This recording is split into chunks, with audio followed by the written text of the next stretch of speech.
You know that feeling when you check your bank account and instead of immediately closing the app in horror, you actually smile? Like when you stop calculating whether you can afford that coffee or if buying groceries means eating ramen for the rest of the week.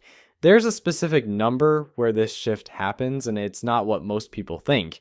Most financial gurus will tell you that you need $1 million to feel wealthy, or that six figures is the magic number. But here's the thing they're missing. There's a much smaller milestone that completely transforms your relationship with money, and once you hit it, everything changes. That number is $20,000.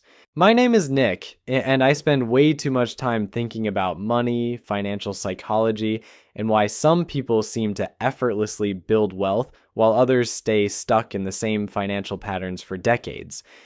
If you're someone who wants to understand the real mechanics behind wealth building, instead of just hoping things will magically improve, make sure to hit that subscribe button and give this video a thumbs up if it ends up helping you see money differently. Now, before we dive into why $20,000 is the real game changer, let me ask you something. When you think about building wealth, what comes to mind? Maybe you picture some trust fund kid who never had to worry about money, or perhaps you imagine someone grinding away for years, slowly accumulating wealth $1 at a time.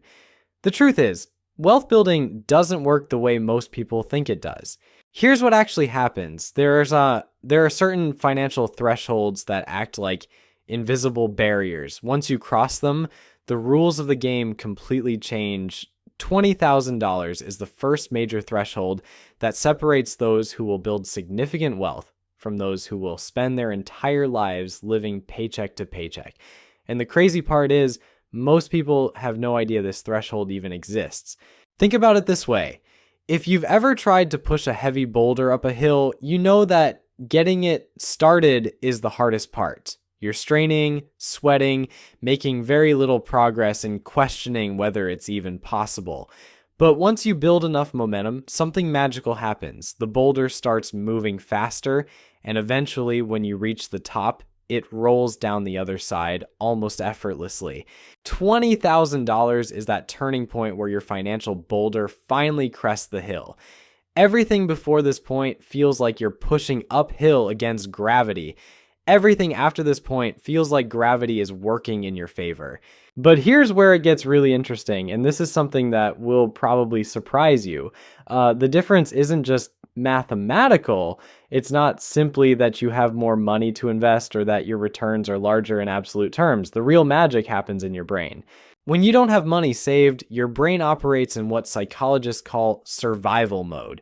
Every financial decision is filtered through fear and scarcity. You take the first job offer that comes along, even if it's terrible, because you can't afford to be picky. You stay in situations you hate because leaving feels too risky. You say yes to things you don't want to do because you need the money. This isn't just about being practical or responsible. When you're in survival mode, your brain literally can't think about growth and opportunity. It's like trying to plan a vacation while your house is on fire. Your mental bandwidth is completely consumed by immediate threats and short-term survival. But something remarkable happens when you cross that $20,000 threshold. Suddenly, your brain has the space to think differently. Instead of asking, how do I survive until next paycheck? You start asking, how can I grow this money? Instead of being reactive to whatever financial crisis pops up, you become proactive about building wealth. Research from Vanguard shows that having just $2,000 in emergency savings increases your financial well-being by 21%. $2,000. That's less than most people spend on a vacation or a fancy laptop.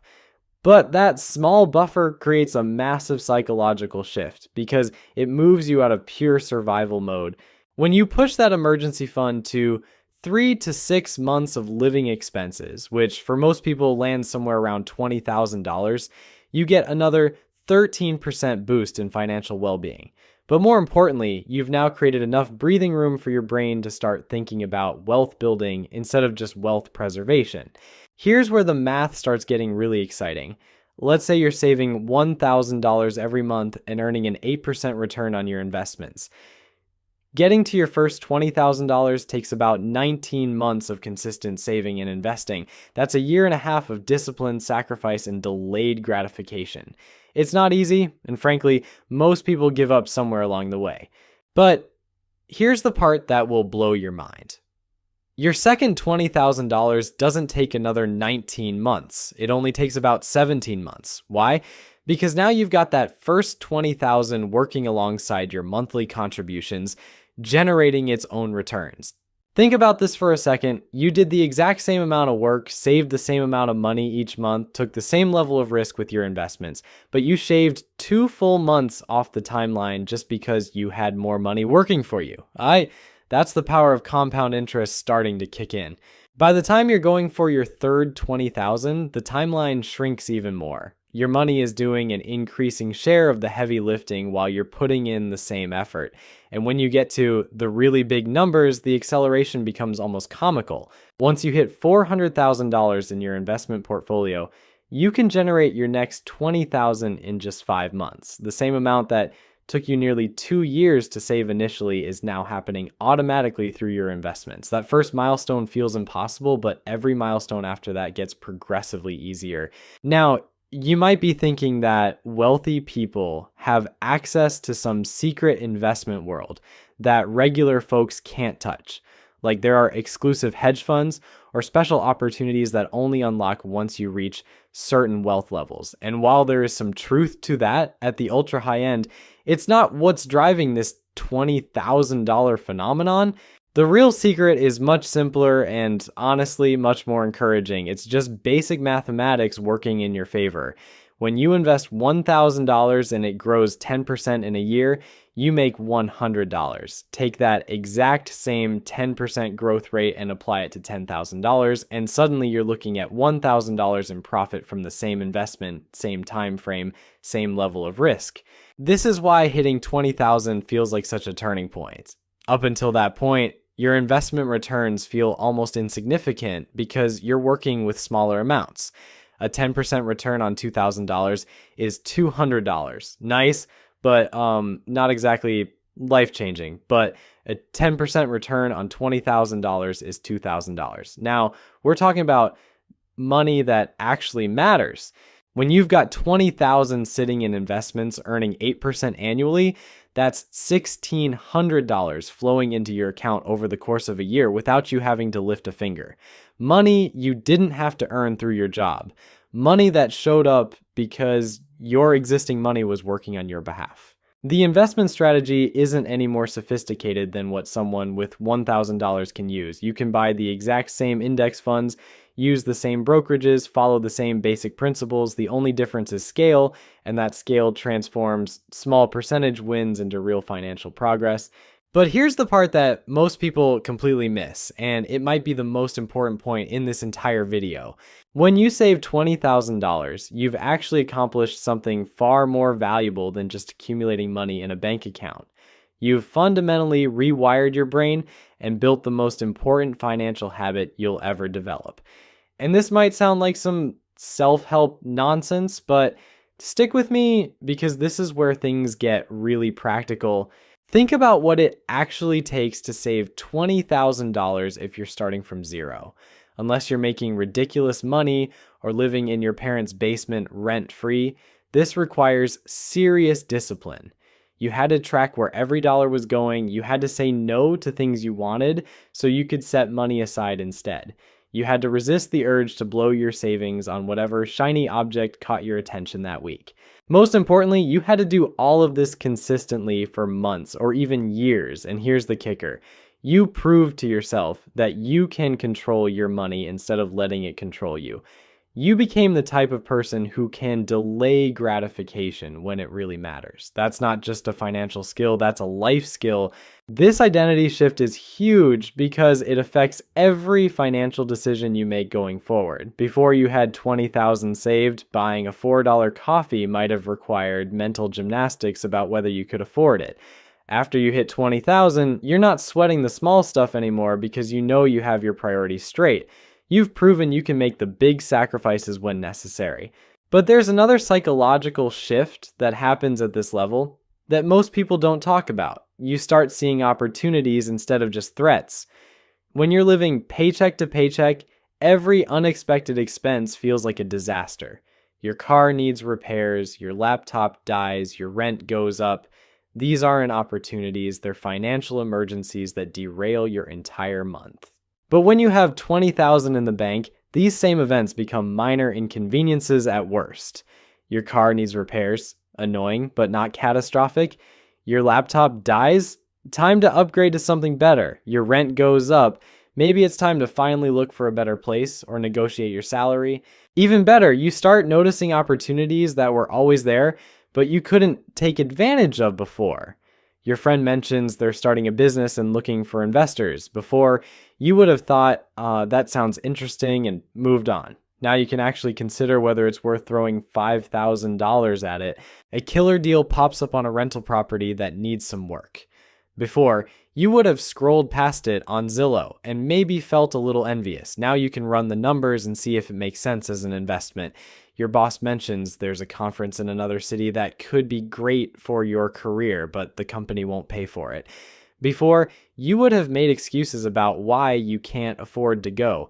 Now you can weigh the potential return on investment. This is what wealthy people mean when they say, money goes to money. It's not some cosmic conspiracy where the universe rewards people who already have cash.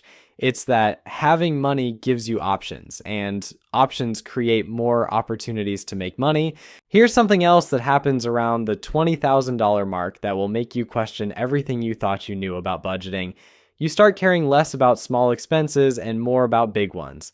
I know that sounds backwards, but hear me out. When you're broke, you obsess over every purchase. Should I buy the name brand cereal or the generic version? Is it worth spending $3 on coffee when I could make it at home? Should I get the premium gas or the regular?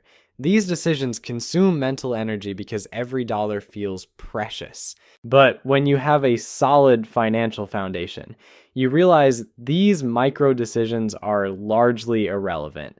The difference between spending $3 on coffee versus making it at home is maybe $1,000 per year if you're really going overboard. That's not nothing, but it's not going to make or break your financial future either. What matters are the big decisions: where you live, what you drive, how much you save, where you invest. These choices can swing your net worth by tens of thousands of dollars over time. So instead of agonizing over whether to buy the organic bananas, you focus your energy on optimizing your housing costs, maximizing your income, and making sure your investment strategy is solid. This shift in focus is incredibly liberating because it frees up mental bandwidth for the decisions that actually matter. You stop sweating the small stuff and start thinking strategically about wealth building. Now, let's talk about what happens to your career once you hit this milestone, because this is where things get really interesting. Having $20,000 saved doesn't just change your relationship with money, it changes your relationship with work. When you're living paycheck to paycheck, you're essentially trapped in whatever job you currently have.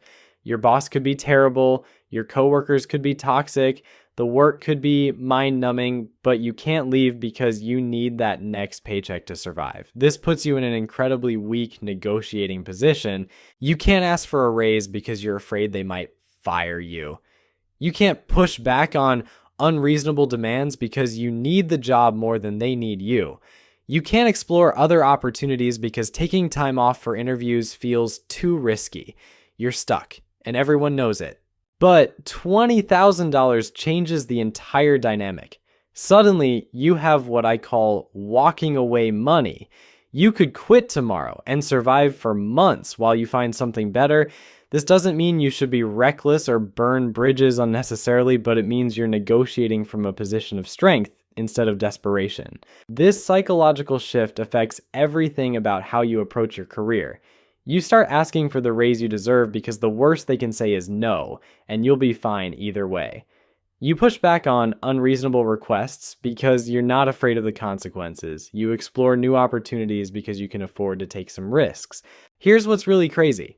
Often, you don't even need to use your walking away money. Just having it changes your entire demeanor at work. You become more confident, more assertive, more willing to take on challenging projects. And guess what happens when you show up differently? People notice. Suddenly you're getting better assignments, more recognition, and yes, more money.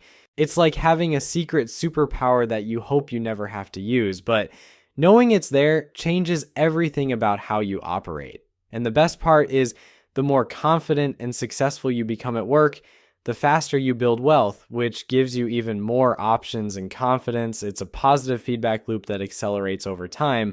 But here's where most people mess this up, and I see it constantly. They hit $20,000, feel that psychological shift, and then immediately blow it on something stupid. Maybe they decide they deserve a new car since they've been so disciplined, or they take an expensive vacation because they've earned it, or they use it as a down payment on a house they can't really afford. Don't do this. That $20,000 is not a reward for good behavior. It's the foundation of your entire financial future. It's the seed that grows into generational wealth if you're patient enough to let it compound. Instead, and that will probably make you laugh or cry depending on your current situation, the average person spends more money on their car over their lifetime than it would take to achieve complete financial independence. Think about that for a second. Between car payments, insurance, maintenance, and gas, most people are dropping $600 to $800 every single month on transportation. Over a 40-year period, that's easily $400,000 or more just to get from point A to point B. Meanwhile, they're complaining that they can't afford to save for retirement. It's like watching someone spend a fortune on a gym membership they never use while complaining they can't afford to eat healthy food. Here's the thing that makes this even more ridiculous. The moment you drive a new car off the lot, it loses about 20% of its value. So you're not just spending money, you're actively destroying wealth. Compare that to investing the same amount in a diversified portfolio. Instead of watching your money evaporate, you're watching it multiply.